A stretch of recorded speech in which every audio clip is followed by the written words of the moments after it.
What's going on, everybody? Today we're going to be talking about Lightyear. This is the first time that Pixar is finally back on the big screen in a big fashionable way, and I cannot be any more excited. So Lightyear tells the story of Buzz Lightyear after encountering an army of ruthless robots commanded by the Emperor Zurg, who are attempting to steal his fuel source after spending a ton of years trying to return home with his civilization. The film stars Chris Evans, Keke Palmer, Peter Soos, Taika Waititi, Dale Soules, and Uzo Aduba. I do apologize if I mispronounce any names. I suck at pronouncing names. I do apologize. So this film got my interest when they announced it at the Disney Day investor meeting back in 2020, and they announced that Chris Evans was going to be coming in to voice Buzz Lightyear, and to a lot of people shocked and surprised that Chris Evans was going to be playing Buzz Lightyear instead of Tim Allen, a lot of people cried out, "Disney's ruining my childhood." To those that actually watched Buzz Lightyear Star Command back in the days, they all shouted, "Did you know that Kronk voiced Buzz Lightyear? This ain't nothing." A lot of people were shocked and surprised that Chris Evans was going to voice Buzz Lightyear instead of Tim Allen.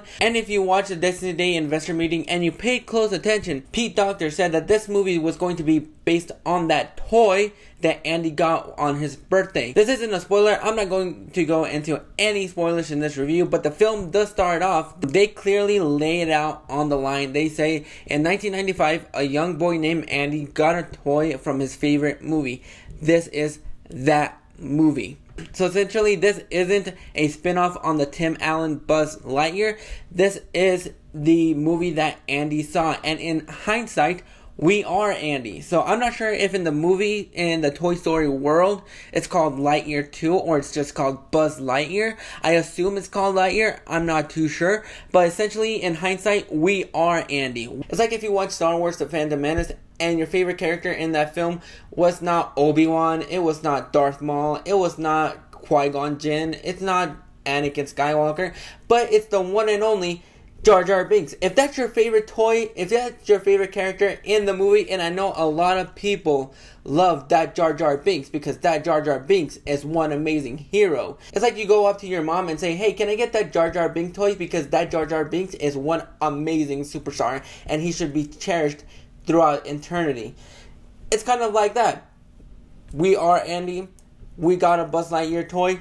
We love Buzz Lightyear. And this film, as far as a Buzz Lightyear film, it stands alone without having to rely on a lot of nostalgia. There is a lot of fan service to the Buzz Lightyear toy, but I thought for the most part, I thought Chris Evans was a great Lightyear. And this might be a very controversial thing to say, especially since I've only seen it once. But I think Chris Evans is a better Buzz Lightyear than Tim Allen. I know there are two separate things. One's a movie, one's a toy, and you can't compare them very fairly. But if I was to compare them, then I would say Chris Evans is the best Buzz Lightyear. But I thought for the most part, I thought he did a very good job of bringing Buzz Lightyear to life, to bringing Buzz Lightyear into the world of Andy, into our world. So if we're watching it in 1995 this way, I thought for the most part it stands alone as its own Buzz Lightyear movie without bringing in Woody, Mr. Potato Head,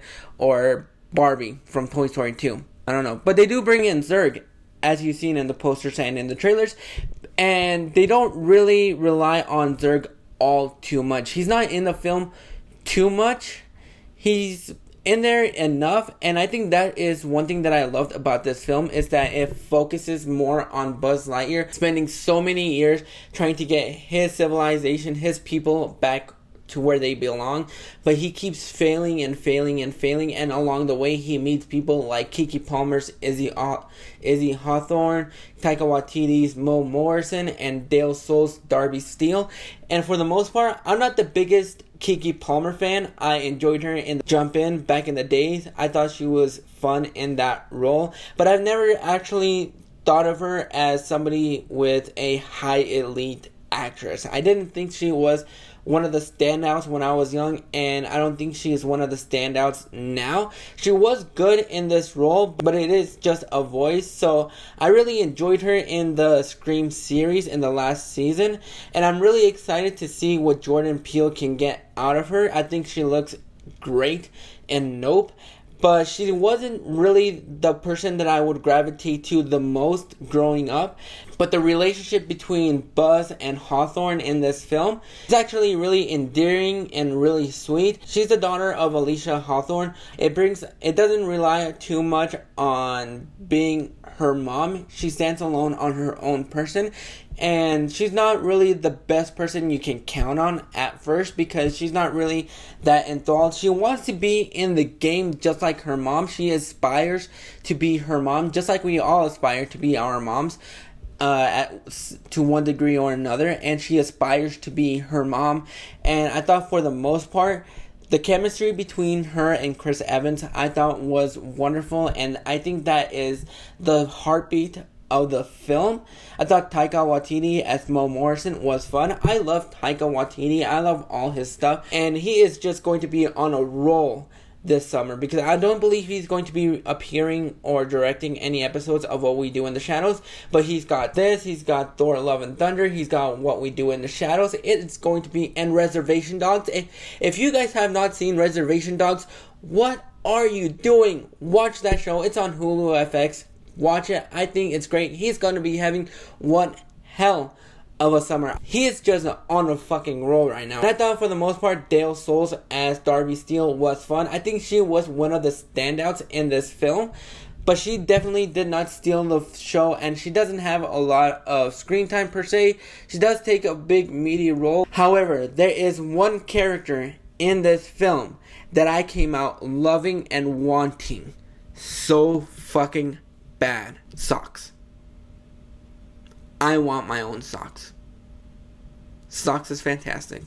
Socks could have gone so many different ways. It could have been like the least favorite character. It could have been the more annoying character. But the first time that you meet him, he has a Baymax kind of quality. He's just so fucking lovable and awesome that you just want to be able to spend a lot of time with him, and you would, once you get out of this film, you would want your own Socks because he is so fucking cute and adorable. You look at it! Hello. You look at it! Hi. Look at it! Look at it! Look at it! Look at it! I want all of you to look at it! Everything he says, he has some great one-lines. He does some amazing things in this film that you would not expect. And I'm glad that they didn't give us a lot of him in the trailers, because I think what they saved for us in the film was a lot more rewarding and a lot more fun. I thought he was the standout. If it wasn't called Buzz Lightyear, this movie would have been called Socks, and I would have come out loving this film. This film is a short film. It's about an hour and 40 minutes. There are 2 post-credit scenes. One is cute. The other one you don't have to stay for, but there are 2 post-credit scenes if you wanted to stay for both of them.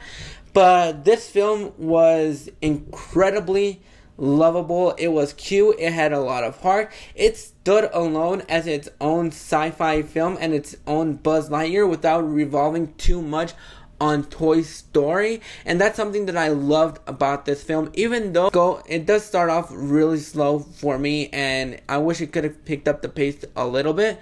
But once you get into the second and third act and you meet our new characters, Izzy, Mo, and Darby, and Socks, the film takes off. No pun intended. It takes off, and it takes you to infinity and beyond. I love this movie. I thought it was a lot of fun. I thought it was enjoyable. It was cute. It's a fun film for the entire family, and I really enjoyed this film for what this film was, and it really does stand alone as its own Buzz Lightyear film. So overall, I'm going to go ahead and give Lightyear a 9.5 out of 10. I was nitpicking just a little bit. That first act is a little bit to get used to, and it does slow up a little bit until it gets into that second act and we just lift off.